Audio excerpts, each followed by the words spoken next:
Pulse, who's going to talk to a familiar face on G2.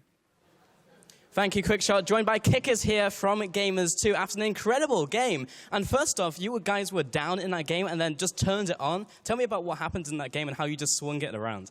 Well, yeah, we had pretty bad early game. We didn't really manage to get ahead.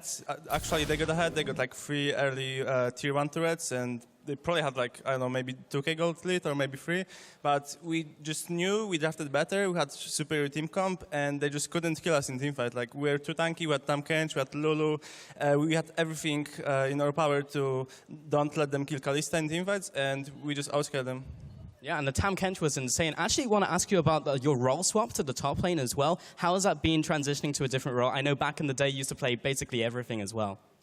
I think the transition is fine. Like, I will need some time to be like one of the best because I aim to be one of the best. But it's kind of similar for me because my playstyle was kind of supportish in the jungle, and I have the same playstyle on top lane right now. Especially with the tank meta and utility champions on top lane. Well, there's only Fiora that is like carry champion. I think it's gonna be good. I want to jump on you talking about wanting to be the best because you jumped out of Unicorns of Love, went back into the Challengers Series, fought your way all the way back into the LCS. Is this what you envisioned when you came back into the LCS? Is this what you wanted? Yeah, it's looking really great. Like, our communication in-game is really crisp. We only say useful stuff.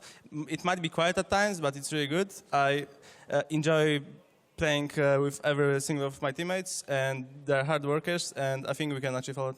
Well, thank you very much for the interview, Kickers, and congratulations on the win. We're going to throw it over to the analysts to take a look at the game. Thank you very much, Pulse and Kickers, and well, from Kickers to someone who is kicking it, Trick. Wow, whew. Brand new jungler here from Korea for Gamers2, and putting his team on his back 2 games in a row. We've seen it before. Korean junglers coming to Europe, they tend to do really, really well, and Trick is just another one. He played a few games for CJ back in Korea, so obviously we knew a little bit about him, but not enough to really say what kind of player he was, other than very aggressive, very good mechanics, and he's showing it big time. Yep. And we look at this game. Yeah. Wait, now you totally ruined my flow. Yeah. Because you had a replay for the mid lane team fight showing that it wasn't only Trick, but in True. Gamers too. I mean, this is also a lot about Trick because he's making good play, but we can just roll it anyway and see the big fight. And Kickers was talking about this. Yeah. How tanky this lineup is. Lack of damage maybe for G2, but Tam, Kench, Lulu, Braum, I mean, it's almost impossible to kill anyone. Yeah, I was actually watching this game backstage with Origin, and they're like, okay, joking all around, and then they were like, oh, this is disgusting. So like the fact that not only he kicks him out of the Kalista ulti, he then gets devoured by Tam Kench. Meanwhile, Mundo is flanking and killing the support. Barely jumps out hybrid anyways. Yeah, I thought this game was going really well for Roccat, and when they were about 4k down, that's when Niels or Sven right now backstage was saying that this game's over. Yeah. But for the other team, you know? So I was like, okay, why? And then this happened. I was like, okay, maybe you're right. Maybe we should swap places. It certainly felt that way, but I think that's one of the situations where you see how to deal with a Mundo is don't deal with them. Just let him be there. Just be like, well, we'll take out everybody else. And then that actually surprisingly takes a good amount of communication, which we saw a couple of communication errors, but it seems like G2 are on the same page. I think what we see from Roccat, just to talk a little bit about them, is they are not making a ton of proactive plays, but they're very good at reacting to what the other team is doing. Like early on in the game, there's a dive on the bottom lane at 10-11 minutes where they know, oh, Kickers has no teleport. We can TP it down. We can take this fight. And they get like 2 kills from it. They're very good at reacting when the other team is making mistakes, and they need to keep doing that. Going back to the draft, though, getting the Lulu later on in the draft, I believe it was not first, but they actually picked it up. But then it went mid into the Rise, which is a horrible matchup overall. Discussed a little bit with Power of Evil. He's like, yeah, there's not much you can do. Free farm Rise. But then Perks really dropped the ball. He went 0-3 early in the game. That could have costed, what was a beautiful team comp overall the game by just really feeding your lane that hard. So that's something G2 will have to work on, because against a better team, maybe you don't get to that point where you can close out and then you get into trouble. It is one of those mistakes we hopefully won't see too often from Perks. Like, he is kind of the guy we're also hyping up from this lineup. On a more supportive champion, you don't have to go for any kills playing Lulu into Rise. You literally just say, let's farm and do nothing else. Luckily, again, because of some good team fights, and who do you even target in Tam Kench, Lulu, Braum? Like, if you go for the Kalista, she gets a ton of shields coming in, and it's so difficult to kill her. She is the only damage, so the ideal scenario is pulverize flash on Tahm Kench and Kalista, so you then can knock Tahm Kench away. Keep going, keep going. And then the Lulu as well. And then somehow make sure one of the guys disconnect. Right, and maybe right, you can kill the Kalista. That's And then you win the Powerball, right? At that point in the setup for that team fight. But Yeah, that's the only thing you would. Good thing we have you here to break down those intricate plays. We heard that you got subbed out, by the way, at the caster desk because you were stressed. Yeah, man, try to carry QuickShot in the cast for 2 games. You did it one game. It was 25 minutes. I'm like, oof, I'm done. I need to I come look back. a little red here. Aw. So. There you guys. Wow. Well, enough of that. I think the final thing we can say about this is that Roccat, we hadn't valued them that high when coming into this weekend. It did get 1-1 and showed some promising things in G2 as well. I mean, I've always been a fan of the Roccat roster overall. Okay, no, I said horrible things about them. I got to eat my words. This game, I mean, they've done better than I expected. Sure. No Taric pick, which is obviously why they lost this game overall. Yeah, we'll have to see more how it develops because More Taric. more Taric for one, and a reactive team is good and all, but as long as you play a perfect game yourself, if a team plays a perfect game, there is no amount of reaction that can make up for that. Proactive plays are generally always better than reactive plays, so we need to see if Roccat can come out of the bag with some strategies of their own. Yeah, reacting to plays will never get you #1 in the EU LCS, but it should be enough to make you beat some of the teams making a ton of mistakes like Spice and Elements have been doing. Yeah, let's see where it got them at the end of week 1. Let's take a look at the standings and how our teams stack up so far. We got H2K, Unicorns of Love, and G2 at 2-0, and Splice, Giants, and OG on 0-2, and especially some of those 0-2 teams. Splice, maybe we expected a little bit more from out of the gate, but OG, we got to talk a little bit about them. They missed their start completely at the beginning of the split. Yeah, 2 times pick and ban phase where I feel like we had a lot of questions about it, and also in-game. When they draft these very risky compositions, often fairly slow scaling or lacking wave clear, whatever it is, like there's no room for mistakes, and very clearly this team is not playing at the top level yet compared to what we saw at Worlds and obviously back in the summer split. And they just both games that Origin played were almost over at 10 minutes. Yeah. They had a very risky draft, and then they got punished early. The last game, they had a lane swap while they have a scaling rise, a scaling caster, and no wave clear. Yeah, well, that's it. That's game over. That is, if this was a scrim, you would just alt F4 at 10 minutes and say GG, nice. Next. That's the way the game Shrimp, goes. not solo queue, guys. Not solo queue. In solo not queue, solo you keep trying because somebody will throw the game. But just in a scrim environment, yeah, this game was over at 10 minutes. They had maybe one Hail Mary teleport play. That was it. And it didn't work out. And it's so hard to play the game from 15, 20 minutes onwards. When you look at the teams they played, they were top of the pack teams. I think if Origin had played yesterday's Vitality, there would have maybe been a different result, but Vitality fixed a lot of their stuff overnight. They come in with a game plan for Fnatic, the Vitality played Fnatic, I meant H2K. H2K just...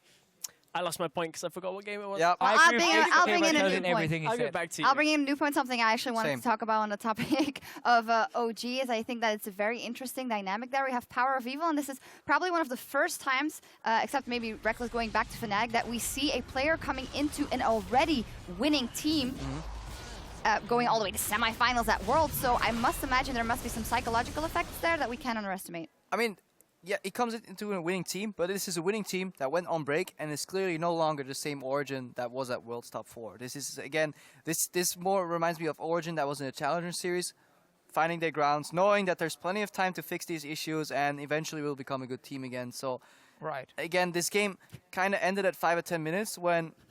what do you do as Cassidy? Yeah, you play the laning phase. What can you improve? Maybe queue some less minions, and that's about it for Power of Evil. He went down to the bottom lane, tried to split push, zone somebody out, but that was it. Like, the game was, from a macro point of view, against a good opponent, over at 10-12 minutes, mostly due to H2K's fantastic draft and Origin's horrendous draft. And we just gotta always remember what Vitality, what Fnatic, what Origin are always talking about, how this is week 1. Again, We are talking about it too. we also talking quite a lot about it, by the way. But week 1 is not where you win the championship.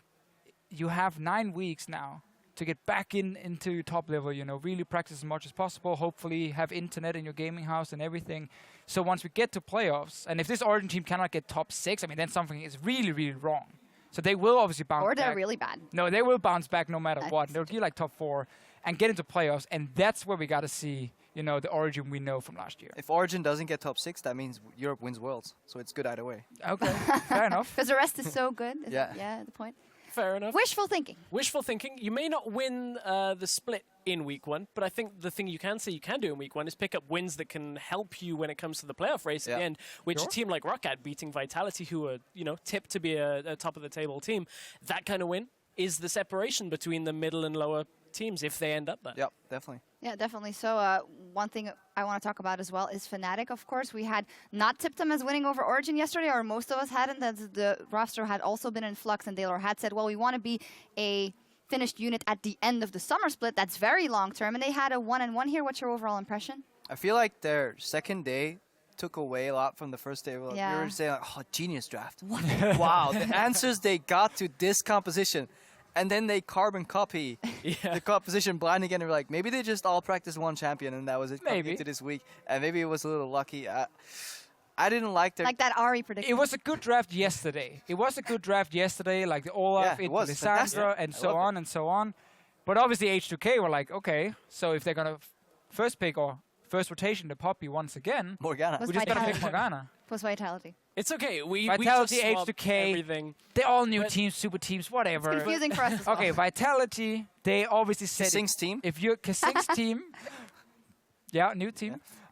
If you're going to pick the Poppy again, we're going to go Morgana into it. We have a massive hard counter, and like they were basically ready for this composition. Also, Fnatic just messed up the lane swap. They weren't ready for it. They pushed the 2 waves in. Cabo teleports down to the I bottom. don't even know why they swapped back into the Jesus into Christ, now I 2v2. keep confusing them too. So Fnatic had the lane swap. Fnatic had the lane You're swap getting and then old. said, you know what, boys, we don't want this lane swap. They swapped back up to 2v2 lane. They're losing into MF Morgana. So they swapped into that one, fell behind in experience and farm, and both side lanes for Gamsu as well, because Gamsu had to run down while Cabochard would TP down and get 2 waves. I I'm like, understand that- why though, because Cabochard otherwise would have had he has a lead there, a wave pushed into his tower. He could farm 1v2, I think, better than Gamsu could survive in the 1v2 up top. So therefore, they just opted to go for normal lanes. But the fact that Shook just consistently babysat that lane just made it impossible for Gamsu to get out. And the second Spirit showed anywhere else, Shook dives and it's over. I don't really think that's really a reason, because you can just take the normal lane swap and you can just fast push it in with 3 guys, kill the tower, bounce it back to Gamsu, and Cabochard never picks up that farm in the first place. Like Olaf tends to even do a little bit better because, okay, you can also range farm with Axe. So to me, it was just kind of, it was like Fnatic had the game plan saying we want standard lanes. When they didn't get them, they're like, recall, rush top. And it was like super bad, honestly. Yeah, in Weren't any prepared. case, a lot learned from that first week, or maybe not that much. We'll see how everything evolves. Let's talk a little bit about the games in general that we've seen. The games have been on average 5 minutes shorter than what we've seen in the summer of 2015. A lot came down to the picks, is what I believe Kasing said when we talked to him, but it is an interesting trend here in Europe, where we've traditionally had some really, really long games as well. Sure. I mean, teams have gotten better on a macro level for sure. There is more focus on the 1-3-1 and how to properly close out games. Keep in mind, tier 2 towers, tier 3 towers are weaker, so if that is executed properly, they go down. Also, you just do more damage, because like Thunderlords is in here and people are playing very, very aggressive champions. At the same time, though, I can see an evolution where when everybody plays early game and people keep picking more early game champions that just spike really early, then it actually is rewarded if you pick wave clear champions plus 1 hyper carry in the late game. Say you pick a Ryze and you babysit the Ryze to make it into the late game, and you have something that can wave clear mid. But a lot of these games, we had mid laners with 0 wave clear, and the only guy on wave clear duty was a Lucian. Yeah, Or Graves jungle. Graves, yeah, you're gonna That's lose. great wave clear. That's That's good wave clear. fantastic. One shot. But overall, I just want to see maybe a late game carry somewhere plus a Victor. I mean, have fun sieging. You maybe get That's 3 what towers, Elements did. but then I like that. Yeah. Fiora top for Steve. I like run Elements. Corky, run Victor, and you just wave clear for days, and Steve gets fed, and then Steve carried that game together with Gilius. Okay, I let's like put the it together. surprise in your voice. Yeah, Steve, well, out I of think all big surprises, people. Steve on honestly. carries. Jillius and Steve carrying done. a game. I mean, it's a whole new season, guys. I mean, the problem with that, though, is we have seen a team try and do it. Splice tried to do it with Varus, get that wave clear mid laner going with a Ryze top, but I think there were issues outside. No of stress. Hey, I'm getting No, there. no, it's Give me getting the there. time to get to the point. There were issues outside of the team composition for Splice. The focus that was put on the Ryze, just wonder why crumbled under it. The actual macro play from Splice wasn't there. So I completely agree that composition is a good reaction, but it's not an easy one to do, and we've even seen LGD mess that up this morning. Yeah, and the issue with that is just like your wave clear has to be able to one-shot the wave from basically 2 screens away, and like that's the beauty about Victor's laser once he upgrades it. The 2-part, can just instantly blow up the wave. If you even leave like 6 creeps on 1 HP, that's 6 tower shots, then it gets rough. So maybe NA finds the answer. I'll be watching the North American LCS for Some sure. EU teams found the Yeah. answer. So NA will copy the EU teams, is what he's trying to say. We will see what happens.